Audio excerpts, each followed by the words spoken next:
السلام عليكم، مرحبا بكم في قناه اس بي شانيل. كنتمنى من الله انكم تكونوا كتشوفوا هذا الفيديو نتوما في افضل حال.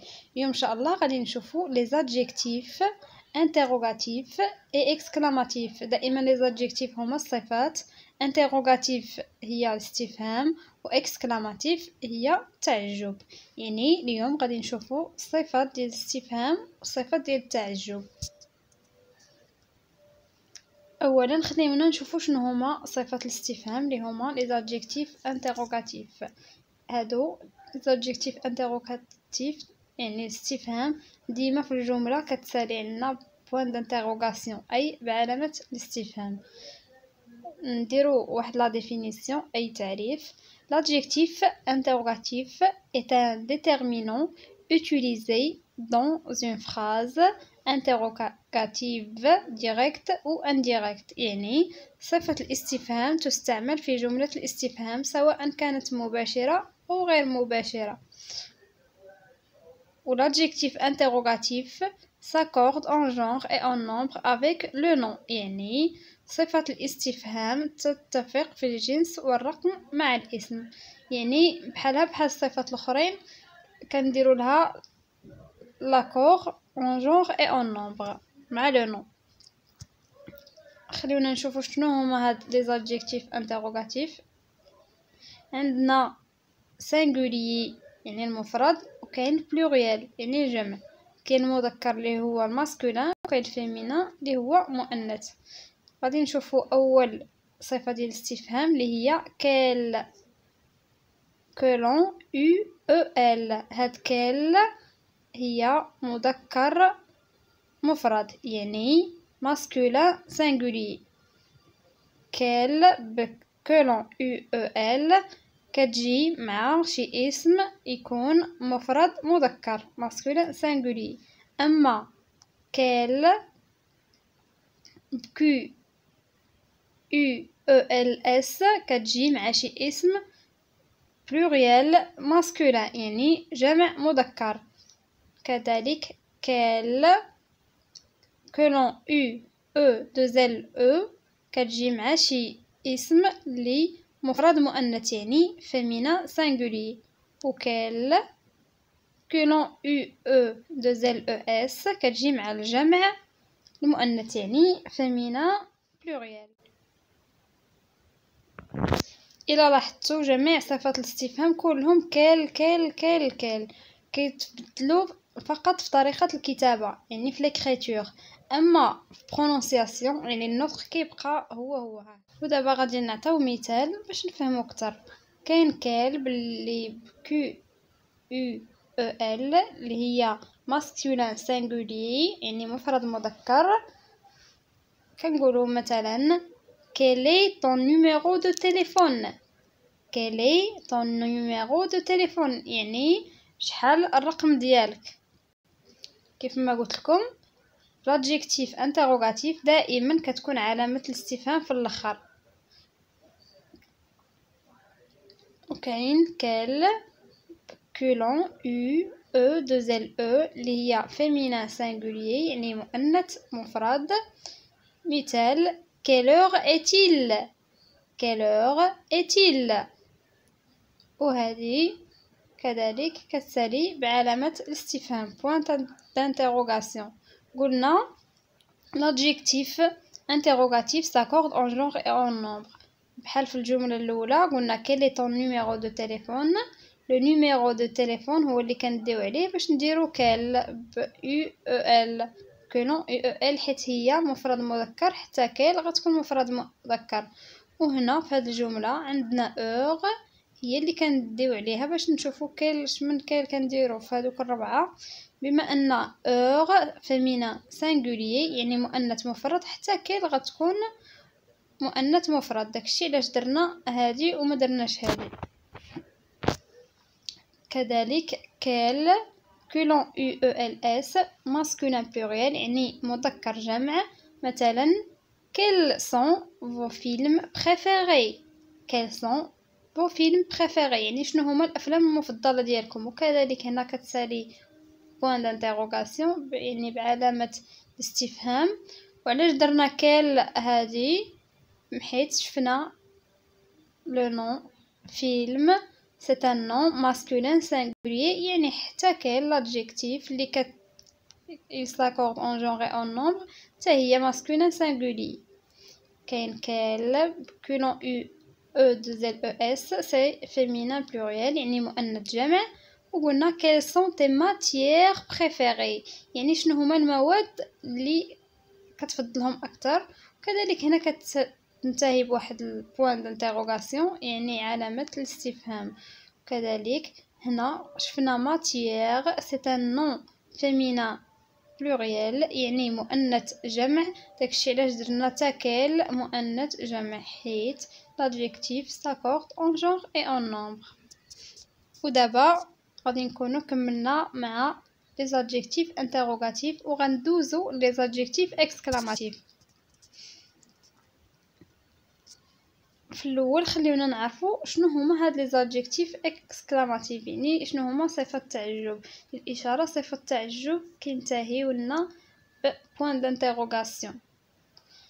Les adjectifs exclamatifs appelés déterminants exclamatifs sont utilisés dans les phrases exclamatives qui expriment un sentiment ou une émotion, la joie, la tristesse, le dégoût, etc. يعني يتم استخدام الصفات التعجبية في الجملة التعجبية التي تعبر عن الشعور أو العاطفة، يعني الفرح والحزن أو الاشمئزاز.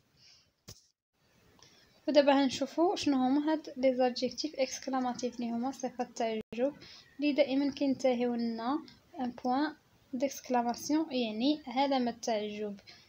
دائما مع سينغوليي ماسكولين مفرد مذكر عندنا كلب كولون يو او ال، مع بلوريال ماسكولين يعني الجمع المذكر عندنا كل كيو يو او ال اس، مع سينغوليي فيمينين يعني المفرد المؤنث عندنا كل كولون يو او دو زل او، ومع الجمع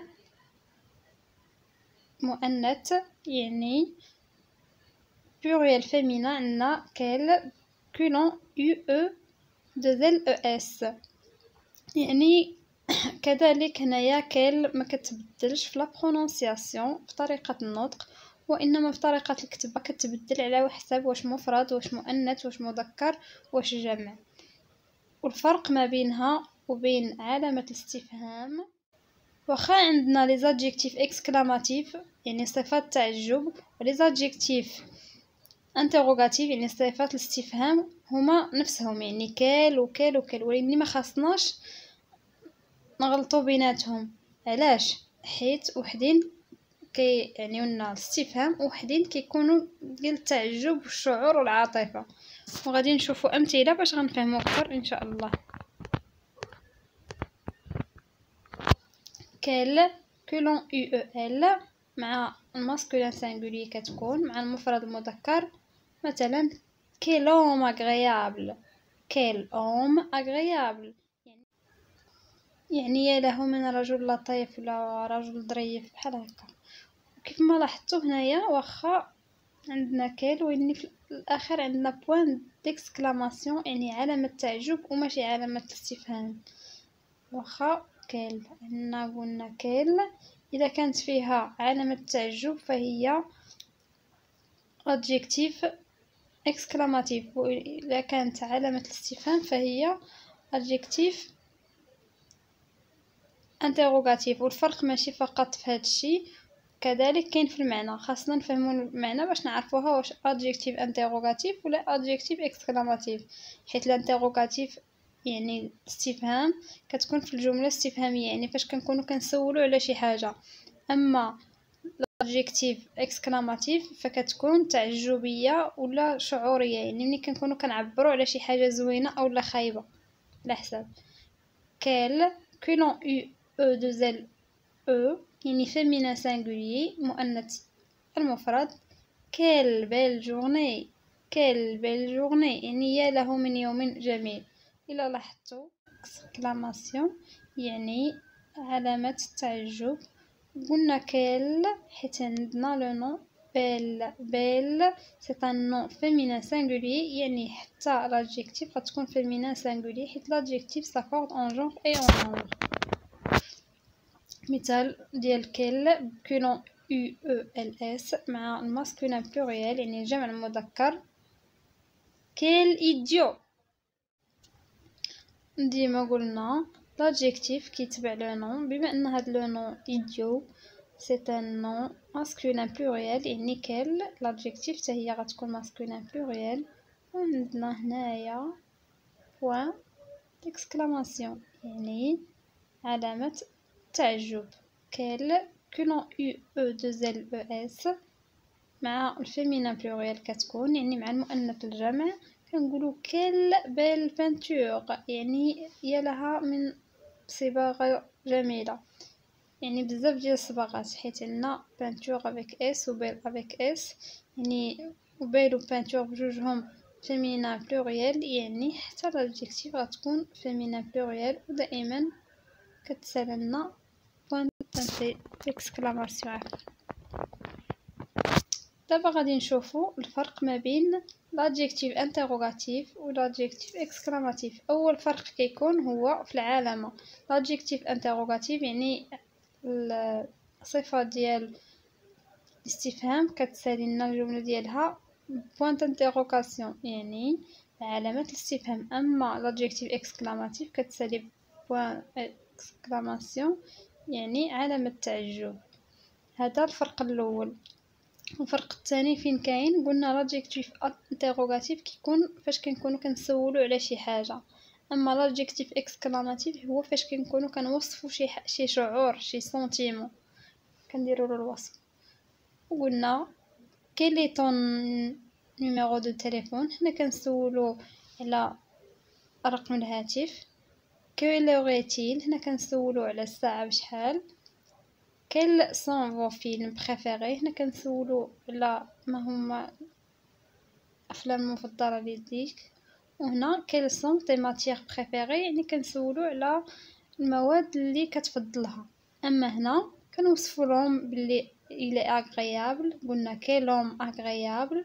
وهنا كنوصفوا لا جورني باللي elle est belle كنقولوا quelle belle journée. كنوصفوا مجموعه الناس باللي هما idiots كنقولوا quel idiot. وهنا كنوصفوا باللي لا بانتور elle est belle وكنقولوا quelle belle peinture.